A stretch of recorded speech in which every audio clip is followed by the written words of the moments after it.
Film की शुरुआत में एक बौद्ध बुद्ध की मूर्ति से प्रार्थना कर रहा था। अचानक एक दरवाजा खुला और एक लड़का कमरे में दाखिल हुआ। जैसे ही वह अंदर आया, उसके पीछे का दरवाजा जोर से बंद हो गया।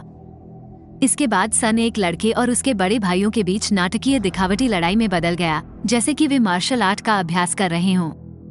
इस दृश्य ने मार्शल आर्ट में उनके डेडिकेशन, सीखने और स्किल्स को उजागर किया। उसके बाद दृश्य में लड़कों के एक समूह को बड़े जुनून और दृढ़ संकल्प के साथ मार्शल आर्ट का अभ्यास करते हुए दिखाया गया। उनके चलने और ध्यान केंद्रित करने के तरीके से उनका समर्पण स्पष्ट था। अचानक एक बुजुर्ग गुरु प्रकट हुए और उन्होंने शाओलिन मंदिर के सबसे छोटे लड़के शी शियाओयू से बातचीत की।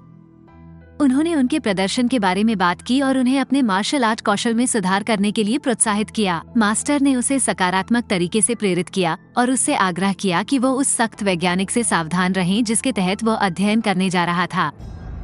अचानक एक मोड़ आया। एक बस उस युवा लड़के को लेने के लिए रुकी। वो मास्टर की गति धीमी करने की सलाह को नजरअंदाज करते हुए उत्सुकता से उसकी ओर दौड़ा। उसका उत्साह इतना प्रबल था कि वह तेजी से बस तक पहुंचा और चला गया। इसके बाद दृश्य कुछ प्रसिद्ध व्यक्तियों के परिचय में बदल गया, जैसे कि ताइक्वांडो क्लब के प्रमुख लिन क्विनन और क्लब के प्रबंधक लैन। इसके अतिरिक्त लैन के भाई जियाओबी और लिन क्विनन की बहन लिन शानशान को भी सुर्खियों में लाया गया। इसके बाद ध्यान दो लड़कों के बीच एक रोमांचक ताइक्वांडो प्रतियोगिता पर केंद्रित हो गया, जिससे दर्शकों ने जोर से तालियां बजाईं। जैसे जैसे प्रतियोगिता आगे बढ़ी, माहौल भावनाओं से भर गया। इस बीच ताइक्वांडो क्लब का प्रबंधन करने वाली लैन को अपने भाई शियाओबेई के साथ टीवी पर प्रतियोगिता देखने में तल्लीन देखा गया। जियाओबेई ने उसे लिन क्विनन के बारे में मजाक में चिढ़ाया। अचानक उन्हें अपने पिता, एक वैज्ञानिक, से एक वीडियो कॉल आया, जिन्होंने उन्हें जल्द ही देखने की गहरी इच्छा व्यक्त की। उन्होंने उन्हें निर्देश दिया कि वे आने वाले एक्सचेंज छात्रों की अच्छी देखभाल करें जो उनके साथ रहने के लिए निर्धारित थे। अगले दृश्य में कुछ गुंडों को दिखाया जा रहा था जिनके हाथ में लैन और उसके भाई की तस्वीरें थीं और उनकी तस्वीरों पर सारी जानकारी लिखी हुई थी। इस दृश्य ने दर्शकों के बीच भय और दहशत की लहर पैदा कर दी। जब लैन अपने पिता के साथ बातचीत कर रही थी, तभी दरवाजे पर दस्तक हुई। इसे खोलने पर उसका सामना शाओलिन मंदिर के सबसे छोटे लड़के शी जियाओयू से हुआ, जिसने उसका गर्मजोशी से स्वागत किया और बताया कि वह शाओलिन मार्शल आर्ट स्कूल से एक एक्सचेंज प्रोग्राम के लिए आया था। लैन ने उसे अंदर बुलाया और उसे अपने भाई से मिलवाया और उसे आनंद लेने के लिए विभिन्न स्नैक्स पेश किए। उसी समय एक व्यथित करने वाला दृश्य सामने आया, जिसमें ठगों के एक समूह को डॉक्टर झांग नामक वैज्ञानिक को बेरहमी से पीटते हुए दिखाया गया। वीडियो कॉल अचानक रुक गई क्योंकि उन्होंने उससे उसके गुप्त आविष्कार ट्यूरिंग IX के बारे में जबरदस्त तरीकों का इस्तेमाल करते हुए पूछताछ की। डॉक्टर झांग ने खुलासा किया कि ट्यूरिंग IX महज एक उपकरण था जो उनकी दिवंगत पत्नी की आवाज की नकल कर सकता था, जो उनके बच्चों को साथी प्रदान करने के लिए बनाया गया था। हमलावरों ने डॉक्टर झांग में डर पैदा करते हुए उनके बच्चों को नुकसान पहुंचाने की धमकी दी। इस बीच उनकी नजर कंप्यूटर पर एक निगरानी वीडियो पर पड़ी, जिसमें डॉक्टर झांग को खिलौना मशीन पैक करते और उसे एक विशिष्ट पते पर भेजते हुए दिखाया गया था। गंतव्य का पता लगाने के लिए दृढ़ संकल्पित होकर उन्होंने डॉक्टर झांग का अपहरण कर लिया और उन्हें अपने साथ ले गए। अगले दृश्य में शियाओबेई खुद को अपने कमरे में नाश्ते के ढेर के बीच छिपा हुआ पाता है। बाहर लैन को दरवाजा खटखटाते हुए उसे अंदर आने देने का आग्रह करते हुए सुना जा सकता है। जितनी जल्दी हो सके जियाओबेई ने उसे अंदर जाने देने से पहले स्नैक्स को छिपाने का प्रयास किया। आखिरकार लैन ने शाओलिन लड़के के साथ कमरे में प्रवेश किया और रुकने के लिए उसका स्वागत किया। उनके साथ हंगामे के बीच लैन ने गलती से नाश्ते के एक टुकड़े पर कदम रख दिया, जिससे उसे अपने भाई के गुप्त भंडार का पता चला। उसने खेल खेल में सारे स्नैक्स अपने पास रख लिए, जिससे एक हल्का फुल्का और मजेदार पल बन गया। जैसे ही लैन ने टीवी पर ताइक्वांडो मार्शल आर्ट कार्यक्रम देखा, शाओलिन लड़के ने गुप्त रूप से चालों का अभ्यास किया, स्क्रीन से सीखा और मार्शल आर्ट के प्रति अपने अपार जुनून और समर्पण को प्रदर्शित किया। एक अन्य दृश्य में शाओलिन लड़का ध्यान कर रहा था, जबकि शियाओबेई वीडियो गेम में व्यस्त था, जिससे शोर पर थोड़ी बहस हो गई। आखिरकार उन्होंने एक साथ खेल खेलने का फैसला किया। उनके कमरे के पास से गुजरते हुए लैन ने दरवाजा खोला और उन्हें ऊर्जावान रूप से खेल में व्यस्त पाया। उसने उन पर सरसरी नजर डाली और उन्हें सो जाने का इशारा किया। बाद में अपने कमरे में प्रवेश करने पर लैन को अपने पिता से एक उपहार मिला। उत्साहपूर्वक उसे खोलते हुए उसे वो खिलौना मशीन मिली जो उसकी माँ की आवाज की नकल कर सकती थी। भावनाओं से अभिभूत यह एक बेहद दिल को छू लेने वाला क्षण था। दोनों उपद्रवी एक कार में बैठकर डॉक्टर झांग के परिवार की तलाश कर रहे थे। इस बीच लैन, उसका भाई और शाओलिन लड़का बाहर निकले और दोनों गुंडों ने उन पर करीब से नजर रखी। लैन ने शाओलिन लड़के का मार्गदर्शन किया और उसे प्रोत्साहित किया कि अगर उसे कोई कठिनाई आती है तो वो अपने शिक्षकों से मदद मांगे। रास्ते में उनकी मुलाकात क्विनान और उसकी बहन शानशान से हुई, जो उनके लिए नाश्ता लेकर आई थी। बदले में क्विनन ने लैन से अपने ताइक्वांडो खेलों का सारांश मांगा, जिसने अपनी रक्षा को बढ़ाने के लिए सुझाव भी दिए। अचानक एक बदमाश उभरा और लैन के बैग से इलेक्ट्रिक पांडा छीन लिया। शाओलिन लड़के को उस पर संदेह हुआ और उसने शोर मचा दिया। उन सभी ने भाग रहे गुंडे का पीछा किया, जो घबराकर भाग गया। शाओलिन लड़के और क्विनान ने अपने मार्शल आर्ट कौशल का प्रदर्शन किया और युवा लड़के की उल्लेखनीय विशेषज्ञता से क्विनान को आश्चर्यचकित कर दिया। पीछा करने के बाद उन्होंने सफलतापूर्वक पांडा को पकड़ लिया और गुंडा क्विनान की शक्ति और मार्शल आर्ट के प्रति शाओलिन लड़के के समर्पण से भयभीत होकर घटनास्थल से भाग गया। एक दृश्य में एक शिक्षक ने चीनी मार्शल आर्ट के प्रचार पर जोर देते हुए एक विनिमय छात्र के रूप में शाओलिन लड़के को पूरी कक्षा में पेश किया। शिक्षक के सम्मान के अनुरोध के बावजूद कुछ छात्रों ने उनका मजाक उड़ाया और उनके खर्च पर हंसते हुए उनके कुंग-फू कौशल के प्रदर्शन की मांग की। इसके बाद दृश्य स्कूल के खेल के मैदान में स्थानांतरित हो गया, जहां सभी छात्र अंतिम फिटनेस परीक्षण के लिए कतार में खड़े थे। प्रशिक्षक ने उन्हें दौड़ना शुरू करने का निर्देश दिया और सभी को आश्चर्यचकित करते हुए शाओलिन लड़के ने कुछ ही मिनटों में दौड़ जीत ली। उनकी असाधारण गति ने सभी को विस्मय और अविश्वास में डाल दिया। विभिन्न गतिविधियों के दौरान उन्होंने असाधारण शारीरिक फिटनेस और प्रदर्शन का प्रदर्शन किया और उपस्थित सभी लोगों पर अमिट छाप छोड़ी।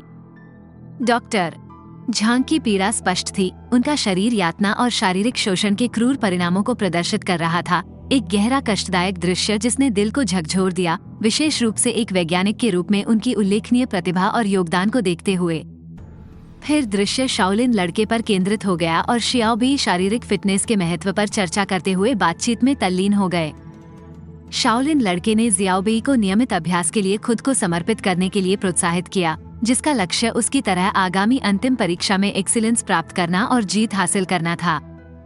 लैन, उसके भाई और शाओलिन लड़के ने मार्शल आर्ट क्लब के जीवंत माहौल में कदम रखा, जहां शानशान ने उनका गर्मजोशी से स्वागत किया। शाओलिन लड़के के उल्लेखनीय प्रदर्शन और कौशल से प्रभावित होकर उसने एक उत्साहजनक विचार प्रस्तावित किया। उसे अपने भाई क्विनान के खिलाफ एक रोमांचक मार्शल आर्ट प्रतियोगिता में खड़ा करने के लिए दो प्रतिभाशाली कलाकारों के बीच प्रतिभा और कौशल के एक मनोरम प्रदर्शन की कल्पना करते हुए। दृश्य एक अंधेरी और भयानक रात में बदल गया, जहां गुंडे डॉक्टर झांग के घर में घुसने की साजिश रच रहे थे। इस बीच शाओलिन लड़के ने शांत अंधेरे में अकेले मार्शल आर्ट का अभ्यास किया।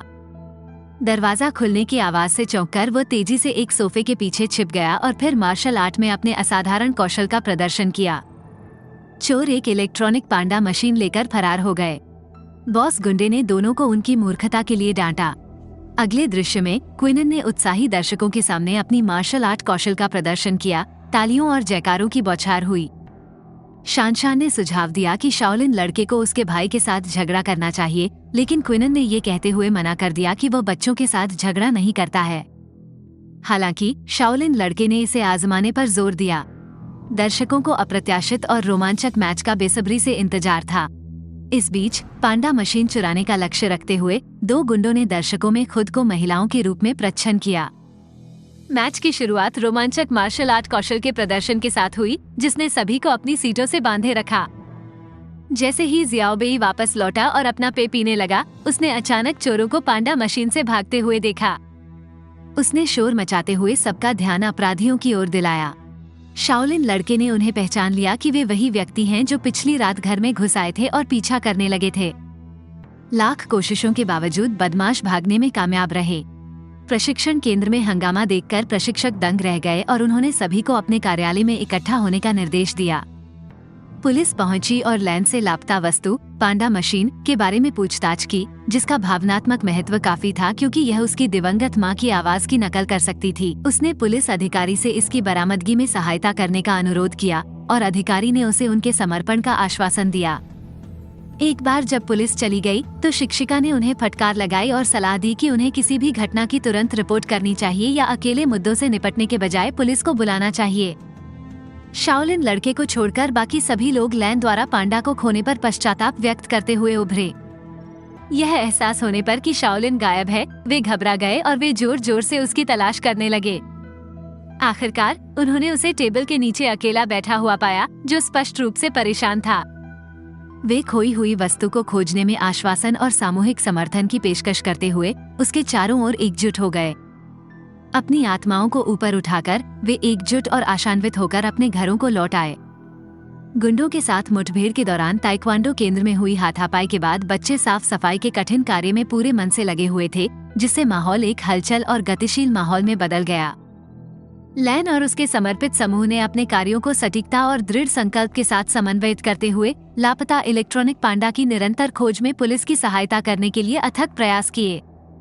इसके बीच में क्विनन ने अपनी ऊर्जा शाओलिन लड़के की तकनीकों को सलाह देने और परिष्कृत करने, केंद्रित समर्पण और देखभाल की भावना के साथ अपना ज्ञान प्रदान करने के लिए समर्पित की। इसके साथ ही मास्टर चोर पूरी तरह से डॉक्टर झांग से पासवर्ड निकालने के मिशन में डूब गया था। उसका संकल्प अटूट था क्योंकि उसने इस लक्ष्य का अथक उत्साह के साथ पीछा किया था। संपूर्ण वातावरण विद्युतीय ऊर्जा से गूंज रहा था, तात्कालिकता की स्पष्ट भावना के साथ गूंज रहा था, क्योंकि प्रत्येक व्यक्ति हाथ में मौजूद कार्यों में पूरी तरह से तल्लीन था, उनके सामने आने वाली गंभीर चुनौतियों को हल करने के लिए अपनी साझा प्रतिबद्धता में एकजुट था। शिक्षक ने बच्चों को सुरक्षित और सक्रिय रहने के निर्देशों के साथ कक्षा का समापन किया। घटनाओं के एक तीव्र मोड़ में गुंडा बॉस क्रोधित हो गया क्योंकि वह इलेक्ट्रॉनिक पांडा डिवाइस के लिए पासवर्ड पुनर्प्राप्त नहीं कर सका। अचानक गुंडे के पास मौजूद डॉक्टर झांग का फोन बजने लगा। गुंडे को डॉक्टर झांग की बेटी लैन से एक वॉइस नोट मिला, जिसमें उसे उस रात अपने जन्मदिन की पार्टी में आमंत्रित किया गया था और उसे देखने के लिए अपनी उत्तेजना व्यक्त की थी। गुंडा बुरे इरादों से उसे नुकसान पहुंचाने के इरादे से मुस्कुराया। डॉक्टर झांग ने जोर जोर से चिल्लाकर उनसे कहा कि वे उनकी बेटी को नुकसान न पहुंचाएं। दृश्य शाओलिन लड़के क्विनान, जियाओबेई और शानशान पर केंद्रित हो गया, जो लैन के जन्मदिन समारोह के लिए खरीदारी में व्यस्त थे, खुशी और उत्साह से भरे हुए थे। इस बीच गुंडे डॉक्टर झांग के घर के बाहर छिप गए और लैन को संदेश भेजा कि उसके पिता आश्चर्यचकित होकर बाहर उसका इंतजार कर रहे हैं। लैन बाहर भागी, लेकिन उसके पिता ने उसे भागने की चेतावनी दी। उसके भागने की कोशिश के बावजूद बदमाशों ने उसे पकड़ लिया। क्विनन और उसके दोस्तों ने स्थिति देखी और उसकी सहायता के लिए दौड़े, लेकिन गुंडे उसका अपहरण करने में कामयाब रहे और एक वैन में भाग गए। क्विनान ने अपनी बहन को तुरंत पुलिस को बुलाने का निर्देश दिया और शाओलिन लड़के के साथ मिलकर उसने वैन का पीछा किया। गुंडे लैन को उसके पिता के सामने ले आए और दोनों को दयनीय और असहाय स्थिति में छोड़ दिया। लैन ने गुंडों से उसके पिता को रिहा करने की जोरदार मांग की। मास्टर चोर ने दुर्भावनापूर्ण इरादे से डॉक्टर झांग को ब्लैकमेल करने का प्रयास किया, लैन की कोमल त्वचा का उल्लेख करते हुए उसे नुकसान पहुंचाने की धमकी दी। उसने उस पर पासवर्ड बताने के लिए दबाव डाला और अनजाने में उसने "मुझे नहीं पता कि कौन सा पासवर्ड है" शब्द बोल दिए, जो कि सही पासवर्ड था। क्विनान और शाओलिन लड़का लैन को बचाने के लिए स्थान पर पहुंचे। पुलिस उनके ठिकाने का पता लगा रही थी। एक भयंकर युद्ध शुरू हो गया, जिसमें मुख्य चोर एक ऑपरेटिंग सिस्टम के साथ भागने का प्रयास कर रहा था। क्विनान और शाओलिन लड़के ने कुशलतापूर्वक गिरोह को अपने कब्जे में रखा और उनका ध्यान भटकाया। समय पर पुलिस के पहुंचने से पूरा गिरोह पकड़ में आ गया। अगला दृश्य भावनात्मक क्षणों से भरा था, क्योंकि सभी ने एक दूसरे को गले लगाया। डॉक्टर झांग ने बच्चों के साथ अधिक समय बिताने और उन्हें घर पर अकेला नहीं छोड़ने की कसम खाई। उन्होंने सामूहिक रूप से हार्दिक आलिंगन किया और एक साथ आनंददायक रात्रि भोज का आनंद लेने की योजना बनाई। इसके बाद दृश्य प्रायोगिक स्कूल में प्रशस्ति समारोह में स्थानांतरित हो गया, जहां प्रिंसिपल ने अवैध सीमा पार गतिविधियों में शामिल गिरोह को पकड़ने में पुलिस की सहायता करने के लिए शियाओबेई, क्विनान और शी शियाओयू, शाओलिन लड़का, को मान्यता दी। प्रिंसिपल ने अन्य छात्रों के लिए मार्शल आर्ट और शारीरिक फिटनेस में अनुकरणीय मानक स्थापित करने के लिए शाओलिन लड़के की प्रशंसा की।